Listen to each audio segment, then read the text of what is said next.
আমরা দেখছি যে সামনের নির্বাচনের আগে নানা ধরনের পরিস্থিতি ঘোলাটে করার চেষ্টা করা হচ্ছে এবং আমরা যে সংস্কার কার্যক্রম শুরু করেছিলাম, সংস্কারের অগ্রযাত্রা শুরু করেছিলাম, সেটাকে নানাভাবে বাধাগ্রস্ত করা হয়েছে। আমরা বলবো যে জাতীয় নাগরিক পার্টি গণ অভ্যুত্থান থেকে উঠে আসা একটি রাজনৈতিক দল। আমরা কিন্তু কখনোই বলি না যে গণ অভ্যুত্থান শুধু এনসিপির, যদিও এরকম অভিযোগ এনসিপি প্রতি অনেকেই করার চেষ্টা করে যে এনসিপি গণ অভ্যুত্থানকে কুক্ষিগত করেছে বা এরকম, কিন্তু আমরা কিন্তু এটা কখনোই বলি নাই। আমরা সবসময় বলেছি গণ অভ্যুত্থান জনগণের, সাধারণ ছাত্র এবং জনগণরা মিলেই গণ অভ্যুত্থান সফল করেছিল এবং ফ্যাসিবাদ বিরোধী সকল রাজনৈতিক দলের ছাত্র নেতাদের এখানে কন্ট্রিবিউশন রয়েছে, তারা রাজপথে ছিলেন। গণ অভ্যুত্থানের ফসল নেবার বেলায় কিন্তু সবাই এগিয়ে আসে। এই গণ অভ্যুত্থানের ফসল কিন্তু বিএনপি জামাত সমানভাবে তারা নিচ্ছে এবং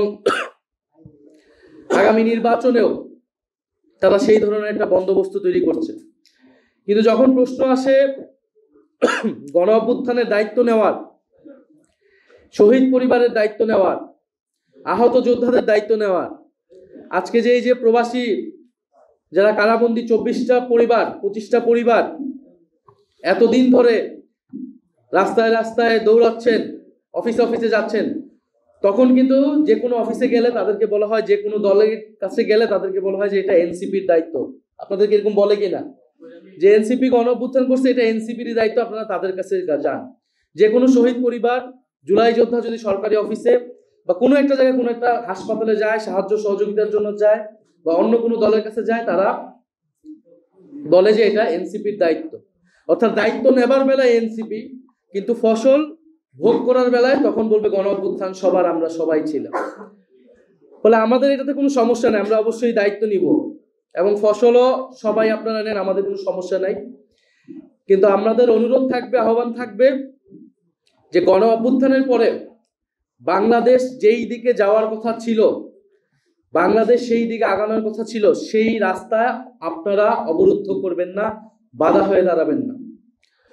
আমরা দেখছি যে সামনের নির্বাচনের আগে নানা ধরনের পরিস্থিতি ঘোলাটে করার চেষ্টা করা হচ্ছে এবং আমরা যে সংস্কার কার্যক্রম শুরু করেছিলাম, সংস্কারের অগ্রযাত্রা শুরু করেছিলাম, সেটাকে নানাভাবে বাধাগ্রস্ত করা হয়েছে।